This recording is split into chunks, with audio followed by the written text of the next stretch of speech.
உங்கள் தந்திவன் தொலைக்காட்சியில் சாணக்கிய தந்திரம் தினமும் இரவு 8 மணிக்கு காண தவறாதீர்கள். தைக்கால் தோணித்துறை கிராமத்தைச் சேர்ந்த 6 மீனவர்கள் கடலுக்குள் சிக்கி போராடி வந்த நிலையில் கடலோர காவல்படை ஹெலிகாப்டர் உதவியுடன் மீட்கப்பட்டுள்ளனர். கடலூர் மாவட்டம் தைக்கால் தோணித்துறை கிராமத்தைச் சேர்ந்த மீனவர்கள் 6 பேர் 2 நாள் போராட்டத்திற்கு பின்னர் மீட்கப்பட்டனர். கடந்த 2 நாட்களுக்கு முன் கடல் சீற்றம் காரணமாக படகு விபத்தில் சிக்கிய தினேஷ், மணிமாறன், சர்க்குணம், தமிழ்வாணன் உள்ளிட்ட 6 மீனவர்களும் சிப்காட் தொழிற்சாலைக்கு சொந்தமான சிறிய இறங்கு தளத்தில் தஞ்சமடைந்தனர். அங்கிருந்த 4 காவலர்களும் மீனவர்களுக்கு பாதுகாப்பு அளித்து உணவு வழங்கி பாதுகாத்தனர். தகவல் அறிந்த மாவட்ட ஆட்சியர் சிபி ஆதித்யா செந்தில்குமார் தலைமைச் செயலருக்கு இது குறித்து தகவல் கொடுத்தார். இதனைத் தொடர்ந்து கடலோர காவல் படையின் ஹெலிகாப்டர் மூலமாக மீனவர்களை மீட்க ஏற்பாடு செய்யப்பட்டது. பின்னர் மீனவர்கள் தஞ்சமடைந்திருந்த இறங்கு தளத்திற்கு சென்ற ஹெலிகாப்டர் முதலில் தமிழ்வாணன், சாமித்துறை, மணிமாறன் ஆகிய 3வரையும் மீட்டு வந்தது. பின்னர் தினேஷ், சர்க்குணன், மணிமாறன் உள்ளிட்டவர்களை மீட்டது. இறுதியாக 4 பாதுகாவலர்களும் அங்கிருந்து மீட்கப்பட்டனர். கரைக்கு வந்த மீனவர்களை நலம் விசாரித்த ஆட்சியர் இனி கடல் சீற்றமாக இருக்கும் வேளையில் மீன் பிடிக்கச் செல்ல வேண்டாம் என அறிவுறுத்தினார். பின்னர் மருத்துவமனைக்கு அழைத்துச் செல்லப்பட்ட 10 பேருக்கு முறையான பரிசோதனைகள் செய்யப்பட்டு வீட்டிற்கு அனுப்பி வைக்கப்பட்டனர். ஒரு 2 நாள் முன்ன கடலுக்கு காலையில் போனோம் 5 மணிக்கு. அது ஒரு 4 நாள் முன்ன போட்டிருந்த வலை, அதை போய் சரி கிளப்பிட்டு வந்தலாம் அப்படி சொல்லிட்டு காலையில் போனதால் அது கொஞ்சம் கடல் கிளப்பி முடியறதுக்குள்ளேயே இன்ஜின் வந்து ஃபால்ட் ஆகிடுச்சு. அவங்க சரி அவங்க ஆளை எல்லாரையும் நம்ம ஏற்றிக்கிட்டு நம்ம போட்டில் ஏற்றிட்டு கரையை போயிடலான்னு பார்க்கும்போது கடல் ரொம்ப ரஃப் ஆகிடுச்சு, ஒன்றும் பண்ண முடியல. சரி மீறி போனால் உயிர் போட போய் சொல்லிட்டு அதால் இங்கே வந்துட்டோம். நாங்கள் இங்கே இருந்தோம், நல்லபடியாக பார்த்துக்கிட்டாங்க. அந்த வலையை தொட்ட முடியல, காற்று புயல் வேகமாக இருந்தது.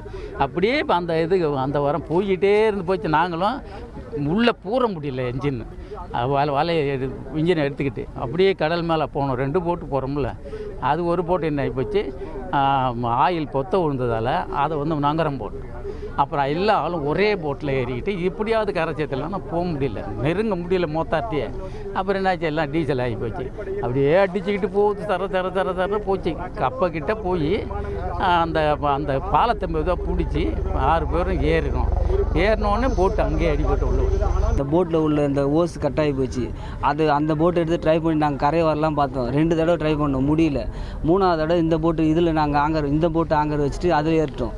ஏறக்குள்ளே என்ன ஆச்சுன்னா அந்த போட்டில் டீசல் கிடையாது. அந்த டீசலில் அலைஞ்சினே போச்சு. அலைஞ்சினே எட்ட போகல. இங்கே கிட்ட வந்தவொடனே இந்த ஃபைல் தெரிஞ்சு, இந்த ஃபைல் கிட்ட தெரிஞ்சவொடனே இது கிட்டனாச்சும் நம்ம போய் உயிரை காப்பாற்றிக்கலாம் சொல்லிட்டு இதில் நாங்கள் ஏறிட்டோம் உள்ள. அதன் பிறகு கம்பெனி மேலே ஏறினோம். அவங்க டீ போட்டு கொடுத்தாங்க.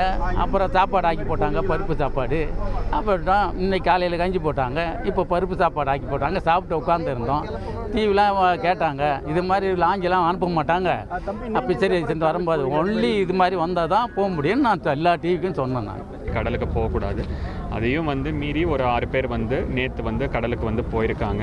அந்த ரெஸ்கியூ ஆப்ரேஷன்ஸ் மீட்கிறதுக்கு. ஏன்னா சீயும் ரஃப்பாக இருக்குது, at the same time heavy winds இருக்கிறதுனால இந்தியன் கோஸ்ட் கார்டு மூலமாக நம்ம ரெஸ்கியூ பண்ணுவோம். State government and district administration coast கார்டுக்கு ரீச் அவுட் பண்ணி கோஸ்ட் கார்டு உடனே இன்றைக்கி அசஸ் பண்ணிவிட்டு இன்றைக்கி இப்போ சி மூலமாக பண்ண முடியாது, அது ஹெலிகாப்டர் மூலமாக பண்ணுறது தான் பாசிபிள் அப்படின்னு சொல்லிவிட்டு அவங்க விரைந்து ஒரு டீம் அனுப்பிச்சாங்க. அதன் அடிப்படையில் இப்போ அந்த 6 பேர் ஃபிஷர்மேன் யார் இப்போ அங்கே போயிருக்காங்களோ அவங்கள ஃபுல்லாக இப்போ மீட் ஆச்சு. கூடவே அந்த 4 ஸ்டாஃப், கெம்ப்லா ஸ்டாஃப், அந்த ஜெட்டியில் வேலை செஞ்சுட்டு இருக்கவங்களும் இப்போ கரைக்கு திரும்பிட்டாங்க. உங்கள் தந்திவன் தொலைக்காட்சியில் சாணக்கிய தந்திரம் தினமும் இரவு 8 மணிக்கு காண தவறாதீர்கள்.